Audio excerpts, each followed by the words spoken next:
여호수아 2장입니다.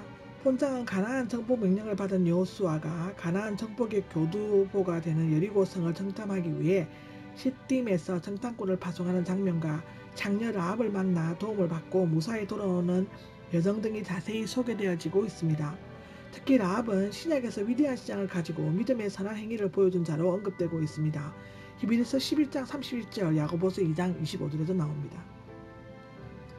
여호수아는 가나안 정복 때 하나님의 전능하신 도우심을 받았고 또 하나님의 능력으로 가나안을 정복할 수 있다고 확신했지만 정탐꾼들은 파견함으로써 자신 편에서 해야 할 일을 구체적으로 하고 세밀하게 추진시켜 나갔습니다. 라합이 정탐꾼들을 구해준다고 1절에서 4절에 나옵니다. 정탐꾼을 보내는 것은 전쟁만큼이나 오래된 병법 중 하나로서 여호수아는 여리고성을 공격하기 전 그 성의 성문, 망대, 군사력, 백성의 사기 등에 대해 알아보려고 했습니다.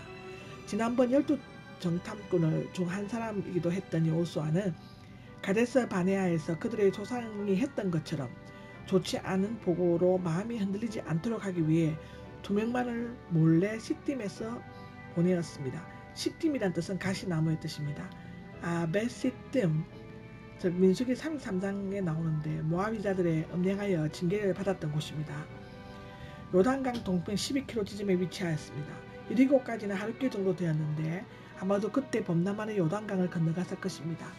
여리고는 세계에서 가장 오래된 성들 중 하나로서 견고한 성벽을 가진 요새 도시였습니다.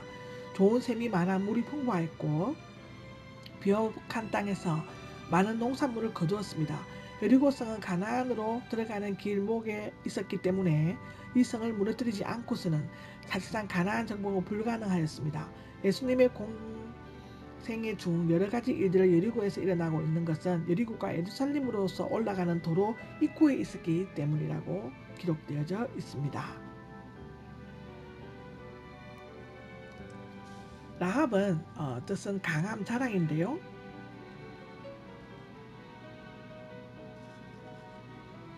고대 사회에서 흔히 찾아볼 수 있는 장녀였다고 합니다. 정탐꾼들이 그 집에 들어갔고 그녀가 예수님의 조상으로 번역하고 있지만 신약에서는 그냥 장녀 매춘부로 소개하고 있습니다. 히브리서 11장 31절에 나오고 야고보서 2장에도 나옵니다. 묵었다는 주로 불법적인 선교를 나타내지만 정탐꾼들이 그런 목적으로 그것을 갔다는 것은 볼 수 없습니다. 당시 장녀의 집은 여러 계층의 사람들이 모여 대화를 나누고 교제하는 곳이었으므로 정치나 군사 등에 대한 정보도 얻을 수 있는 적합한 곳이었고 또 라합이 집이 성벽 위에 있었으므로 여리고 성 전체를 두루 살필 수 있을 것이었습니다.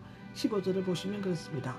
우리는 여기에서 부도덕한 장녀까지도 구원하시는 하나님의 자비하심과 은혜를 찾아볼 수 있습니다. 마태복음 21장 32절과 누가복음 15장 1절과 19장 10절을 보면 그렇습니다.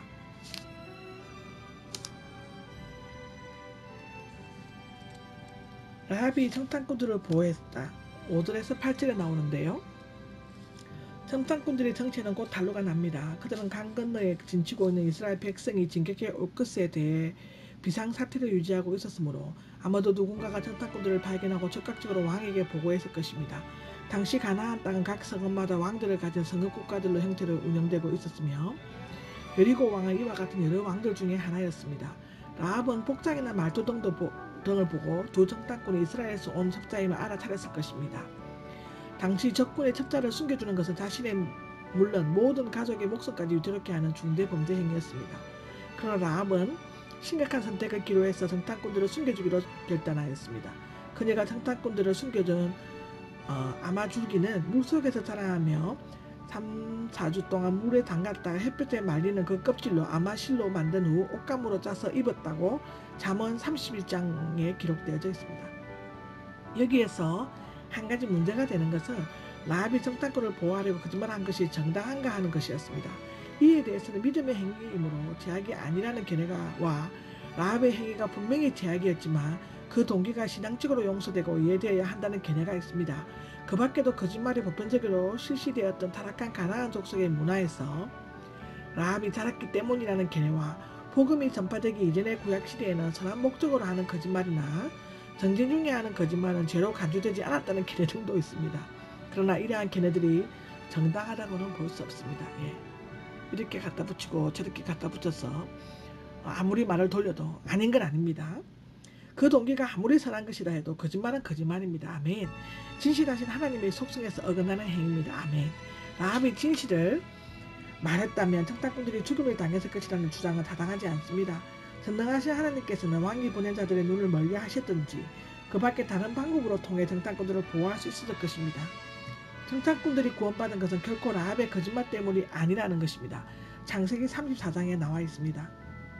거짓말은 잘못된 것이지만 라합이 행한 동기 자체는 하나님께 대한 믿음에 근거했고 또 대의 명분을 위한 것이었으므로 의로 인정되고 용서받을 수 있었다고 히브리서 11장 31절, 야고보서 2장 25절에 분명히 기록되어져 있습니다. 비슷한 예로는 리브가에게 대신 야곱을 대치시킨 것 등이 있습니다. 라합의 신앙 고백과 간증이 9절에서 13절에 나오는데요. 왕이 보낸 자들이 가고 난 후 라합은 청탁꾼들에게 신앙을 고백하고 간청하는 말을 했다고 합니다. 여호와께서 이 땅을 여러분에게 주셨다는 것을 알고 있다라고 9절에 나오는데, 또한 라합은 하나님 여호와가 위로는 하늘에서 아래는 땅에서 하나님이시다라고 고백하였습니다. 라합이 어디에서 이런 신앙의 지식을 얻게 되는지는 알 수 없지만 아브라함 때부터 야곱의 식구들이 이집트로 내려가기 전까지 족장들이 말하고 보여준 믿음은 가나안 지역에 흩어져 살았던 아브라함의 조카 롯과 서자 이스마엘 등에 의해 멀리 퍼졌을 것입니다. 만일 가나안 족속들이 우상을 버리고 여호와 신앙을 가졌더라도 쫓겨나지 않고 이스라엘과 평화롭게 공존할 수 있었을 것입니다. 우리는 여러분 때문에 두려워하고 있고 마음이 녹아 있다라고 나와 있는데, 이것은 하나님께서 이미 그렇게 되리라고 말씀하신 대로였습니다. 출애굽기 23장 27절, 신명기 2장 25절에 나옵니다. 전쟁에서 무엇보다도 중요한 것은 용기와 사기인데 이 사실은 청탁꾼들에게 더할 나위 없이 귀중한 정보였습니다. 그들이 사기가 꺾인 것은 그들이 하나님께서 흥의 물을 마르게 하시고 아모리의 두 왕 시온과 옥에 대한 소식을 들었기 때문이었다고 합니다. 그들은 엄청난 두려움과 공포에 휩싸여 사울 마음까지도 완전히 상실해버렸다라고 기록되어져 있습니다. 라합은 자기 아버지 집에 친제를 베풀어 주고 확실한 징표를 달라고 요구해야 했습니다. 라합은 여리고가 망망할 때 자신과 자신의 식구들을 구원해 줄 것을 요청하였습니다. 그녀는 하나님께 대한 확고한 믿음이 있었으므로 여리고 성이 멸망할 것이라는 사실도 의심없이 믿었습니다. 정탐꾼들의 약속과 붉은 줄은 라합의 요청에 대해 두 정탐꾼은 자신의 목숨을 걸고 그것을 들어줄 것을 맹세하였습니다. 이 맹세를 들은 라합은 정탐꾼들을 창문으로 탈출시키고 그들이 안전하게 도망갈 수 있도록 방법을 알려주었습니다. 정탐꾼들은 여리고로 떠나기 전에 세 가지 유의 사항을 제시하였습니다. 첫째로, 창문에 붉은 줄을 매달아 놓을 것입니다. 두 번째로, 라합과 그의 가족을 집 밖으로 나가지 말 것. 세 번째로, 이 일을 다른 사람에게 말하지 말 것이라고 세 가지를 주었습니다. 창문에 붉은 줄을 매달아 놓을 것은, 이것은 이스라엘 군대가 여리고 성으로 쳐들어올 때 그녀의 집을 표시하기 위한 것이었습니다. 당시 여리고는 4.5m 떨어진 두 개의 성벽으로 둘러싸여 있었고 그 사이에 나무로 다리를 놓고 그 위에 집을 지었습니다. 라합의 집은 이러한 성벽 위에 있었으므로 이스라엘 백성들의 성벽을 돌게 될 때 그 줄을 분명히 볼 수 있었을 것입니다. 정통적으로 이 붉은 줄은 그리스도로 말미암아 속죄의 피를 예표하는 것으로 해석되고 있습니다.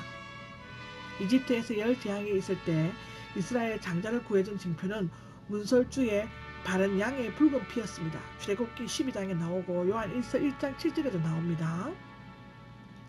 라합과 그의 가족은 집 밖으로 나가지 말 것은 집 밖으로 나가면 누구인지 분간할 수 없었으므로 죽임을 당하게 될 것이었습니다. 노아 때에도 방주 안에 들어간 자만들만이 구원을 받았으며 오늘날에도 교회의 머리 대신은 그리스도 안에 있는 자만 구원을 받을 수 있습니다. 사도행전 4장 12절에 나와 있습니다. 이 일을 다른 사람에게 알리지 말라고 했습니다. 만일 그녀가 다른 사람에게 이 사실을 말하면 이스라엘 백성이 오기 전 여리고 왕에게 재앙될 것이 분명했기 때문에 세심한 주의가 필요했을 것입니다. 이 일에 대해서는 정탐꾼의 책임이 없다는 말로 다시금 주의를 환기시키고 있습니다. 요컨대 라합의 구원은 약속한 바를 성실하게 지켰을 때 이루어졌다고 말할 수 있습니다. 이 기록은 야고보서 2장 25절에 기록되어져 있습니다. 두 정탐꾼의 보고는 22절에서 24절에 나옵니다. 정탐꾼들은 조심스럽게 라합의 집 창문을 통해 줄을 타고 내려왔습니다. 만일 그들이 성문 쪽으로 나아갔다면 탈출하기가 매우 어려웠을 것입니다. 여리고의 서쪽으로 800m 못 미친 곳에 450m의 석회암 절벽이 있는데 아마도 두 정탐꾼이 그곳에 벌집처럼 뚫려있는 동굴 중 하나에 3일 동안 숨어 있었을 것입니다. 한편 여리고에서 나와 뒤쫓아들은 정탐꾼이 요단강을 건너 그들의 진영으로 도달한 줄 알고 여리고서부터 길을 따라 요단 나루터까지 3일 동안 두루 찾아다녔지만 찾지 못하였습니다. 두 정탐꾼은 이스라엘 진영으로 돌아와 여호수아에게 보고했는데 그 요점은 여호와께서 그 온 땅을 우리 손에 주셨다는 것과 그 땅의 모든 주민이 우리 앞에서 마음이 녹았다는 것이었습니다. 이러한 보고는 가나안을 정탐한 후 이스라엘의 승리를 확신했던 여호수아와 갈렙의 보고와 일치하였습니다. 민수기 13장 3절에 나옵니다. 두 정탐꾼은 인간적인 면보다는 하나님의 관점에서 보고한 것이었습니다. 이것은 모세의 예언의 성취과 동시에 이스라엘 백성에게는 승리의 확신을 주었을 것입니다. 우리는 우리의 생활 가운데서도 역사하시는 하나님의 사역을 가능케 하는 신앙적인 눈으로 보고 긍정적으로 판단하는 기본 자세가 필요합니다. 빌립보서 4장 13절에 기록되어 있습니다. 아멘.